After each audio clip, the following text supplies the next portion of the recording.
All right, thank you, everyone. So let's just get right into it.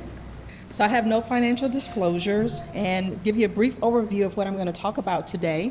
I'm going to share with you some newborn screening facts regarding the state of Maryland, and then many of the challenges that we experience in bringing up ALD screening, the final screening algorithm that we settled on, and then validation challenges, troubleshooting that we had to do, and then once we went live, a shift in our procedure. Then lastly, some screening statistics, and then I want to just put a plug in for the importance of higher tier testing or second tier testing. So just some facts about us. We started newborn screening in 1965, and like many of the states here in the U.S., most started with PKU, just like us. Our live birth population for 2022 was 68,782 babies, and we normally range between 65 and 70,000 live births. We are a two-screen state, and what that means is that every baby is screened twice for certain disorders, and that makes our daily volume of specimens average between 400 and 500 dry blood spots per day. The laboratory, as you can see in the picture on the left, we've been there for about 10 years. It's located in East Baltimore, right across from the Kennedy Krieger Institute and Johns Hopkins campus. And we are in operation 6 days a week. Our laboratory and follow-up programs are housed together, and that's great that they're co-located because that enhances communication, discussion of issues, problems, so on and so forth. We run everything every day, our entire panel on the specimens, and incidentally, our average birth incidence of disease ends up being 1 out of every 344 babies we find with some disorder on our newborn screening panel. And that, in another way of putting it, about 3 out of every 1,000 live births. We are RUSP aligned, and what that means is we have 18 months from the time the Health and Human Secretary adds it to the recommended uniform screening panel that we must bring up that disorder or implement it. So that means currently we are screening for 37 of 38 RUSP conditions, and we are slated to add Krabbe July of 2025, just a couple of months, and I'm keeping my fingers crossed that everything aligns properly to be able to do that. And while we're all here, ALD screening, we started in December of 2023. But I want to talk about some challenges. The ALD timeline, as you all know, it was added to the RUSP in 2016, but right across the street from the laboratory was a method developed at KKI. In New York, seemingly was the first to adopt it in 2013, but meanwhile in Maryland, the Maryland State Advisory Council voted unanimously to add it to the Maryland panel. This was, I think, late 2016, 2017. But it took us almost 7 years to bring it up. So I want to talk about what happened in that arrow, because we faced a lot of problems. So I thought this slide was kind of expressing our kind of challenges that we experience. If you've ever done a corn maze in the fall, you know, you run through dead ends, brick walls, and then you have to kind of backtrack and kind of start all over to get to the final end, which would be exiting the maze. But in our case, the final part for us would be routine screening for ALD, but there were just so many challenges. Okay. So I have a picture of eggs here. Many of you have been to the grocery store and you know how much eggs cost. And so you may be wondering, what does eggs have to do with ALD screening? Well, when you go to the store and you can't afford to buy something, what do? You don't buy it. Secondly, if you still want the item, you basically defer money that you have allocated for one thing and put it to another thing. So that was kind of like the case with Maryland in our egg story. We had budgetary challenges. So the last fee increase happened in 2015. And it went from just $100 to $106. So that fee increase, I was told, was meant for the addition of SCID and other disorders that may be coming down the line. Remember, we are a two-screen state. We only charge for the first screen. And currently in 2025, we are still operating at that $106 price tag. We do have some documentation in asking for a fee increase because diseases keep coming and we need to implement them, and now we're RUSP aligned, so things have to happen and be in motion for us to be able to sustain our current operation as well as add new disorders. We had problems with procurement. Some of you that work in newborn screening programs know just how difficult that can be. You can put in your requisition for order and it gets kicked back because you didn't fill out this new form, or there's a new process that was implemented that nobody knew about. And in Maryland, the procurement is dependent upon the dollar amount. So you can have something that's sole source, so you have a different set of procedures to be able to get your product. If you have something that's less than $5,000, that seems to be an easier route for buying things, but there's I guess a red flag if you keep ordering things in that small amount from the same company. You have to have a contract. So then that begins that process and the layers of bureaucracy to get something through the system.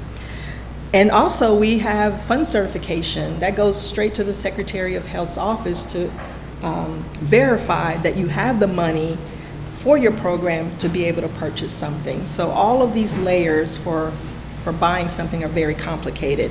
And I was told that the normal process is right around 6 months, but it seems it's much longer than that. And I've been in Maryland now since June of last year, and I can say it takes longer than 6 months. I can verify that honestly. We had staffing issues. Many of you know how complicated that can be to hire individuals to do testing in the laboratory, and that's not unique to us.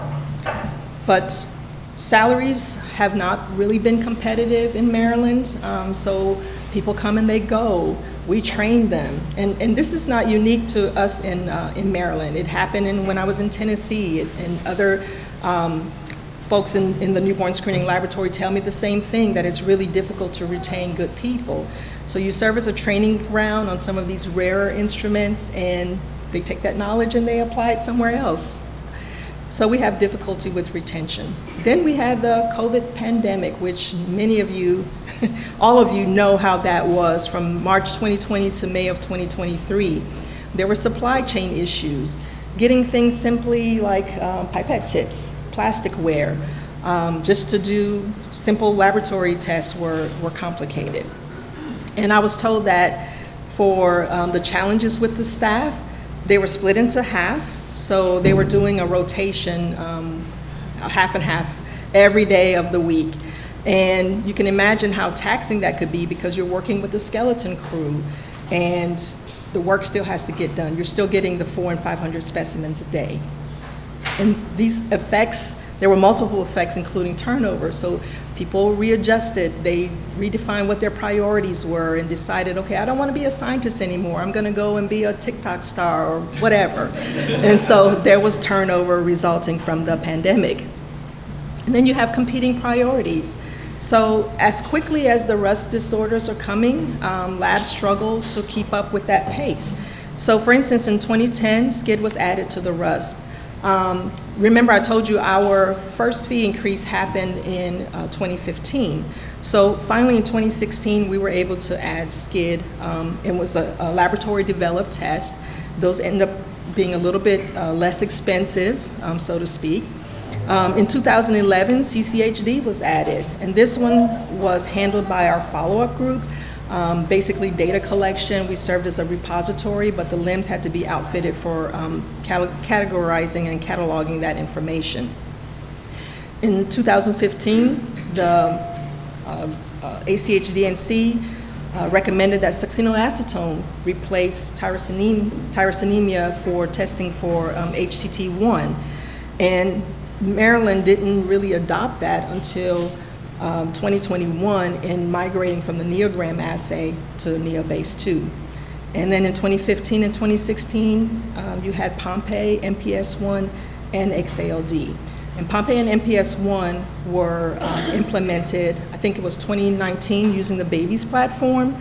And I just want to say this, I wish more vendors would invest in developing assays that you could multiplex. It's so much easier when you're bringing up a test, if you already have the instrumentation in place, that you can just plug and play. But oftentimes, you have to do a standalone assay. There were the timeliness recommendations, and to be honest with you, that's one of my objectives being in Maryland, is to improve our turnaround time for reporting our day of life 5 and day of life 7 conditions, because we're really struggling with that. There are improvements that need to be made with the courier, with procurement, and just, general laboratory workflow. So XALD wasn't added until 2023, unfortunately, but we're there now. SMA in 2018, like I said, plug and play. We had the instrumentation already using the Luminex platform, and it was so easy just to validate that on what we currently have. We had the cyber attack. Many of you may not know that this happened in Maryland, but it was a ransomware attack that basically shut down the whole entire health department. And so it paralyzed the newborn screening laboratory for about 7+ months. The laboratory had to scramble to find a reference laboratory that could take all of our newborn screening specimens and begin testing them. And in that time, we lost, from what I was told, so many staff members because there was no work to do. So people went and took other jobs. Finally, activities were resumed in July of 2021. But again, we had limited staffing. There had to be hiring of people, and there were obstacles with that because of hiring freezes. And to combat that, as laboratory managers, we always have to juggle multiple things and try to get creative in how to continue the workflow. We shared staff across divisions, so people were trained how to do accessioning, people were trained how to do punching, or just the basic setup of testing so that we could resume those activities and continue to test those 400 to 500 specimens every day. So finally we arrived, after all of those hurdles, challenges that were running concurrently, we were able to make some progress. And as I show on the slide here, I like that statement that slow progress is better than no progress. So leading up to 2023, there had been some work that had been done. An assay was selected, which was a laboratory developed test because it was a bit cheaper to be able to bring up. So the documentation was submitted to purchasing for our instruments and our consumables, and we finally had the contract awarded in December of 2021. So things were coming in piecemeal because remember, this was during the pandemic. Instruments were arriving, consumables were arriving, and finally arrangements were made to have the instruments installed and optimized. This was completed about December of 2022. The training on the method and the instrument happened and was completed by June 2023, and we started our validation. We were validating 2 assays simultaneously. We were doing the first tier assay by flow injection, and then we were also validating for the second tier assay by LC. And these were non-FDA cleared assays. In the laboratory world, you have FDA commercial assays where the validation is a piece of cake because the company has already done that for you. You just have to verify the parameters that they say. For an non-FDA cleared assay, you've got to take it a couple of steps further. They require you to do analytical sensitivity and specificity. What that means is you've got to validate it, verify that the instrument or the test can differentiate the smallest amount of analyte possible from a blank sample. And then specificity, are there interferences, are there things in the specimen that could cause a false positive? So you have to do that, and that adds a layer of time to proceed with that validation. We also had to get our LIMS ready, our laboratory information management system, to be able to import results from the instrument into the LIMS, to be able to ensure that the LIMS apply the correct cutoffs, to apply the correct mnemonics, and then the final mailer, the results going back by HL7 to the provider, that it was accurate. So that adds some time to the validation process as well. But no sooner had we started, we run into another problem. We noted that one instrument, there was no signal coming off of the instrument. We couldn't pick up any analyte at all. And this happened early in July of 2023. So the company, which was Waters, they had to do some extensive troubleshooting that was required. So they came in, they pulled it all apart, and they decided we had gotten a lemon. replace the instrument. So that was done September of 2023. They had to re-optimize for the analyte, and then our data collection process resumed latter part of October, and we were able to go live finally December of 2023. So here's our testing algorithm. We're using the Renata DXs for first tier. It's flow injection in positive ion mode, and we chose a cutoff of 0.27 micromoles per liter. Anything that flagged at or above that level would reflex to the higher tier test.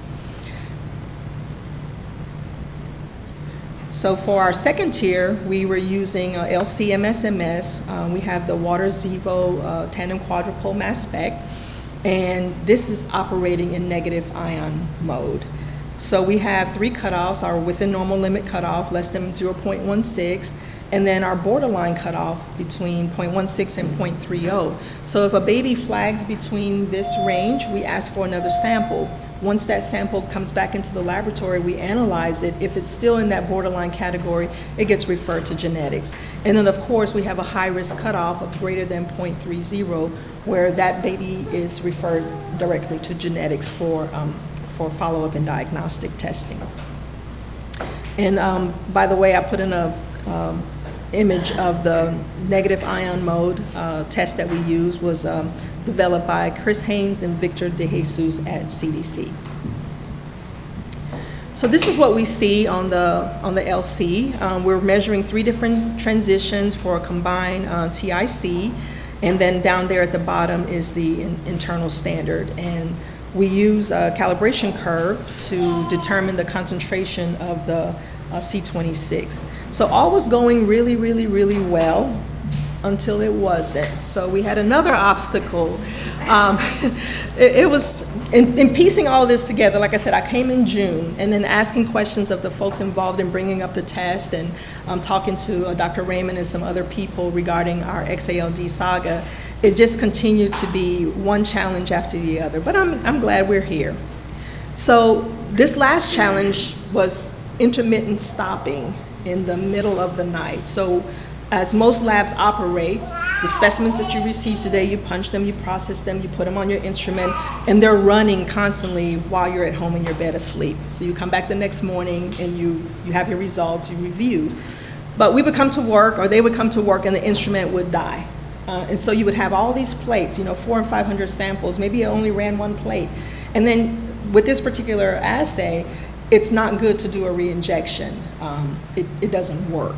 And so you would have to repunch, start all over. So we were falling behind in our testing and reporting. And you can see on the screen there, January, February, March, no big deal, 8 to 9 plates, not a huge thing. But then you get into 13 and 21 and 49 plates failing through the night. What's going on? So troubleshooting again. Waters had to come in. CDC even came in to try to help us to do our troubleshooting. And what they found out was, because of our cyber attack, there were all these security updates constantly going out, and they were interfering with the instrument software, causing the software to crash. So with that being said, Waters was investigating, okay, what could we use as an operating system to continue the instruments running through the night and not stop? So while they were investigating, I was also working with my staff to investigate what could we do so that we are not getting further and further behind. We were reporting pending mailers for ALD. People were calling, where are our results? And we had to figure something out. So NeoBase 2. So these instruments were installed, the Q sites, November of 2021. We went live July of 2022 with the NeoBase assay. And in looking at the validation study, because the Revity kit has the C26 LPC, could we use this kit to be able to do our first tier testing? And in looking at it, I was so puzzled because data had been collected on C26, but it wasn't used. And so I felt like this was going to be our saving grace. So looked at the data, chose a cutoff, and we switched almost overnight in July to using the NeoBase 2 for C26 LPC. So we chose a cutoff of 0.73, and you may remember from an earlier slide, the cutoff was much, much lower on the Renata DXs. It just so happened we chose the 99th percentile, 1% reflexes to second tier. But I feel like on the Q site, in our meeting on Tuesday, we sort of kind of discussed it, that it gives higher values because it's a more sensitive instrument. It's a more ability for interference to kind of show their ugly heads. So we chose a higher cutoff, and we reflect still to LC-MS-MS, and those particular cutoffs remain the same. So far so good. I'm pleased to say that we did cross the finish line despite all the hurdles and obstacles, and we are now routinely screening for ALD. So some screening stats. This data represents from December when we went live in 2023 to December of 2024. We've screened 70,175 newborns, and we have identified one female. Pedigree studies were performed, but I don't have details regarding that. We haven't identified any males just yet, and we haven't had any reports of false positives. We just started screening, so I'm hoping that we never have any false negatives, rather. And then a plug for the importance of higher tier testing, second tier for XALD. We had 2,367 specimens flagged for our first tier that ended up being analyzed on the second tier assay.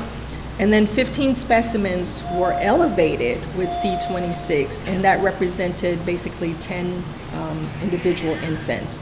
So in calculating specificity of our first tier, even though it looks pretty good, 96.6, just imagine with all of the other positives that we report, say for our amino acids, our fatty acids, for TSH, GALT, so on and so forth, we sent 2,367 specimens to our follow-up group. How overwhelming that would be for them to track down every single baby and have a repeat specimen basically on a false positive. So with the second tier, when you calculate, it ends up being at 99.3%, and then overall specificity of the first and second tier assays combined is at 99.9%. So for laboratories that are not doing second tier, and I'm not sure who is or who isn't, I would just encourage you to bring that test up, because it really saves your follow-up team from doing unnecessary follow-up.